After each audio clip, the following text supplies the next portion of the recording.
यो पाख्रिबास कृषि अनुसन्धान केन्द्र हो। धनकुटा जिल्लाको हिले बजारदेखि लगभग 3 किलोमिटर पश्चिममा अवस्थित यस कृषि केन्द्र सन् 1972मा बेलायत सरकारको एक विशेष कार्यक्रम अन्तर्गत स्थापना भएको थियो। पूर्वी पहाडका गाउँहरूबाट बेलायती सेनामा भर्ना भएर सेवानिवृत्त भई जिउँदै आफ्नो गाउँ फर्केका लाहुरेहरूलाई गाउँले जीवनमा पुनर्स्थापित हुन सहयोग गर्नु यसको उद्देश्य थियो। सैनिक ब्यारेक र युद्धभूमिमा बुट टल्काएर र बन्दुक पड्काएर नै आधा जीवन बिताएका लाहुरेहरूलाई गाउँ फर्केपछि बन्दुक छोडेर कोदालो चलाउन सिकाई उनीहरूलाई अवकाशको जीवनमा कृषि उद्यमी बनाउने लक्ष्यले यहाँ क्याम्प खडा गरिएको थियो। त्यसैले यस केन्द्रको सुरुवाती दिनहरूमा यहाँ बेलायती सेनाका अफिसरहरू, भूपू लाहुरेहरू र कृषि विज्ञहरूको उपस्थिति थियो। कृषि सम्बन्धी विभिन्न तालिम लिन अनि पुनर्रोजगारीको खोजमा पूर्वी पहाडमा रिटायर भएर बसेका लाहुरेहरू र कृषकहरू यो ठाउँमा थुप्रिन थाले। त्यही हुलमा मेरो बुबा पनि आफ्नो नम्बरीहरूको सल्लाहमा बन्दै गरेको कृषि केन्द्र अनि भरिँदै गएको छेउको बस्तीमा सम्मिलित हुन ताप्लेजुङबाट भारी गुन्टा कसेर आफ्ना लालाबालालाई अघि पछि लगाई जागिरको खोजमा आइपुग्नुभयो। मेरो बुवाले उता मलेसिया हुँदा आर्मीमा सिग्नल्सको ट्रेनिङ लिनुभएको थिएछ। त्यही भएर उहाँको पहिलो काम नै यहाँ एउटा कुर्सीमा बसेर दाहिने हातले मोर्स कोड खेलाउँदै हेडफोनमा चार्ली ट्याङ्गो होटल इन्डिया भन्नुपर्ने थियो। धेरै वर्षपछि जब उहाँले यस केन्द्रबाट अवकाश प्राप्त गर्नुभयो अनि जब धेरै पुराना कर्मचारीहरू लाखापाखा लागिसकेका थिए र पुराना लाहुरे कर्मचारीहरूमा अवकाश प्राप्त मेरो बुवा र अपरेटर बाजे मात्र बाँकी थिए अनि हामीलाई सानोमा आगो वरिपरि राखेर मलेसियाको जङ्गलमा भोकले लखतरान भएको बेलामा एउटा नदीको छेउमा कोही भात पकाउन लागेका अनि कोही लुगा धुँदै गरेका कम्युनिस्ट गुरिल्लाहरू मारेर उनीहरूको रगत लागेको भात खाएको देखि 6 फुट अग्ले गोराहरूसँग बास्केटबल खेल्दा उनीहरूको टाङमुनिबाट ड्रिबल गर्दै लगेर स्कोर गरेको अपत्यारिलो कथा भन्नुहुने अपरेटर बाजुले 3 वर्ष अघि जब अन्तिम सास फेर्नुभयो तब घर आएर उदास मुद्रामा मेरो बुवाले भन्नुभयो, हेर केटा, 44 वर्ष अघि यो मान्छे छुट्टीमा बस्नुपर्ने भएकोले उसले बोलाएर नै म यहाँ अस्थायी वायरलेस अपरेटरको रूपमा आएको हुँ। यो मान्छे र मेरो कर्म धेरै जोडिएको छ।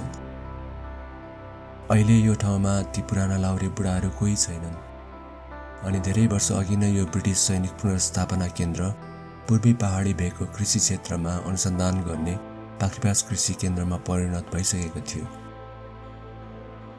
सन् 1998मा पाख्रिबास कृषि केन्द्र नेपाल सरकारलाई हस्तान्तरण भई कृषि अनुसन्धान केन्द्र पाख्रिबास हुनु अघि नै यहाँबाट लन टेनिस, स्क्वास र बास्केटबल खेल्ने अनि प्रत्येक आइतबार ठुलो पर्दामा यस हलमा अङ्ग्रेजी फिल्म हेर्ने गोरा र नेपाली कर्मचारीहरू मिठो सम्झनाहरू बोकेर टन्नै पैसा कमाई अन्यत्र गइसकेका थिए।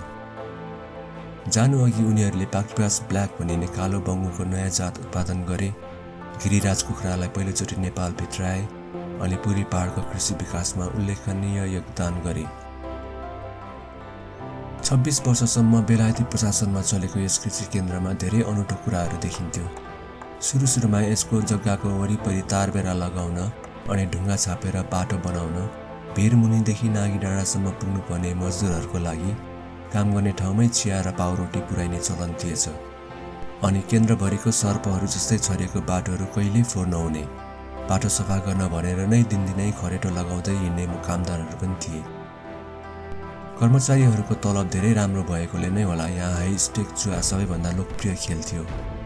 यसको लोकप्रियताको चर्चा सुनेर नै एकपल्ट धनकुटा जिल्ला प्रहरी कार्यालयबाट नै प्रहरीको विशेष दस्ता छापा मार्न मध्यरातमा आइपुगेको पनि मैले सानो हुँदा राति पिसाब फेर्न निस्कँदा देखेको थिएँ। अनि केन्द्रले आफै विद्युत आपूर्तिको व्यवस्था गरेको थियो। बत्ती जाने बित्तिकै जेनेरेटर हाउसमा 24 घण्टा तैनात कर्मचारीहरूले हेलिकप्टरले झुन्डाएर ल्याएका जेनेरेटरहरू सुरु गरिहाल्थे। त्यसरी सामानहरू बोकेर हेलिकप्टर आउने बित्तिकै वरिपरिको गाउँले बुढापाकाहरू लट्ठी टेक्दै, केटाकेटीहरू दौडिँदै अनि आइमाईहरू लुङ्गी उचालेर कान्ला हाम फाल्दै हेलिकप्टर हेर्न आइपुग्थे। त्यस्तै बढेमानको हेलिकप्टरमा चढेर बेलायतकी राजकुमारी डायना पनि सन् 1993मा यहाँ आइपुगेकी थिइन्। त्यति बेला डायनासँग हात मिलाउन पाएका कतिजनाले 1 हप्तासम्म हातै नधोएको भन्ने जोक पनि यो ठाउँका मानिसहरू बीच निकै नै चर्चित भएको थियो। प्रिन्सेस डायनाको भ्रमणभन्दा केही वर्ष अघि त्यतिबेला अनि पछिका ख्यातिप्राप्त गायक उदित नारायण झा नायकको रोलमा पिरती नामको फिल्म सुटिङको लागि नेपालका चर्चित कलाकारहरूसँग यस केन्द्रमा आएका थिए।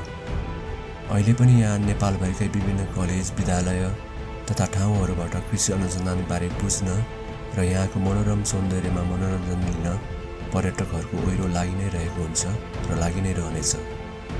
अनि सबै पर्यटकहरू आफ्नो घर फर्कदा त्यही बाटो फर्कन्छन् जुन बाटोमा आजभन्दा 50 वर्ष अघिदेखि विभिन्न सपनाहरू बोकेर मानिसहरू आउँदै जाँदै गरिरहेका छन्।